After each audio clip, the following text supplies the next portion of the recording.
निरंतरता कैसे बनी रहे महाराज जी? निरंतरता तब बनती है जब हमारी लक्ष्य प्राप्ति की दृढ़ता सत्संग के द्वारा हो जाती है।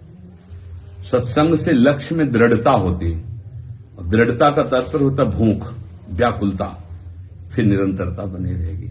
जैसे आपको कई दिनों से भोजन न मिला हो तो सत्संग हो रहा है पर एक वृत्ति बराबर निरंतर बनी रहेगी। बाहरी सत्संग हो रहा है पर एक वृत्ति बनी रहेगी, कहीं कुछ ऐसा मिल जाता तो भूख शांत हो जाती।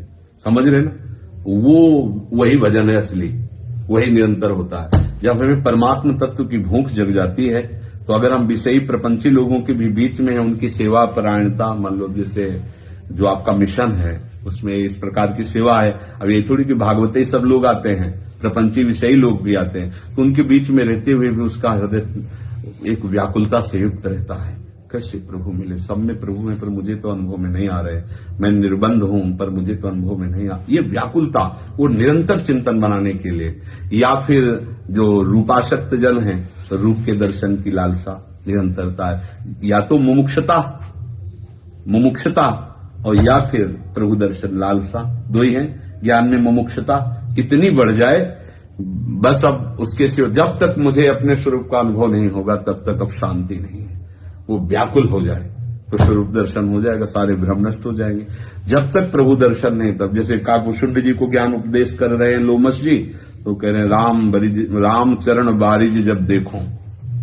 जब तक प्रभु के चरणों का साक्षात्कार, तुम्हारे ज्ञान की बातें में कुछ पल्ले नहीं, कुछ हमें ऐसी कृपा करो कि राम जी को देख लूं भरने, तो फिर तुम्हारी बात सुनूंगा।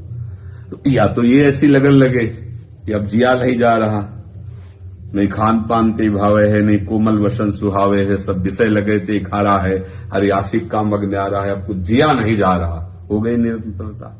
अंदर ही अंदर दाव लगी रहे, धुआं न प्रगटे कोई, कह जाने दिल आपनो जा दिल बीती हो। ये स्थिति वही जान सकता है जिसके हृदय में बात चल रही है।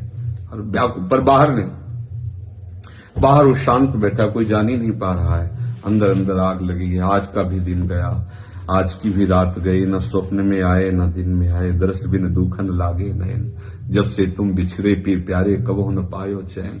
अंदर ही अंदर वो रो रहा है, व्याकुल हो रहा है। अब निरंतरता की क्या, उसे कहीं भी बैठाल दो, घोर वैश्यालय में बैठाल दो तो वो रोता ही रहेगा अंदर से, क्योंकि उसको कुछ सुहाई नहीं दे रहा ना। तो इसके लिए सत्संग अनिवार्य है। सत्संग के सिवा दूसरा कोई उपाय नहीं। भजन करते हुए भी हमारा अभिमान पुष्ट होता है, उसका लक्षण है। दूसरों में भजन ना देखना, हम इनसे श्रेष्ठ हैं, देखो ये भजन नहीं करते, देखो ये ऐसे आचरण युक्त है, अगर ऐसी कहीं दृष्टि है तो भजन अभिमान बढ़ा रहा है।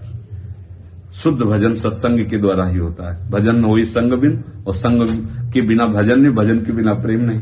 दोनों का एक दूसरे का पूरक है। साधन को हरि भजन कह सत्संग सहाय। अगर सत्संग होता रहे अनुभवी महापुरुषों का, शास्त्रीय प्रवचन तो बहुत होता है लेकिन स्वाद पाया हुआ जो आप बोल रहे हो उसका कभी स्वाद लिया है?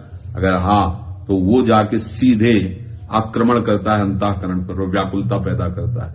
प्रतिदिन नया उत्साह पैदा होता है, प्रति सत्संग से एक नया उत्साह पैदा होता है भगवत प्राप्ति का। अगर सत्संग ना हो तो धीरे धीरे माया की धूल जम जाती है और फिर वो विषय सेवन में ही आनंद की खोज करने लगता है।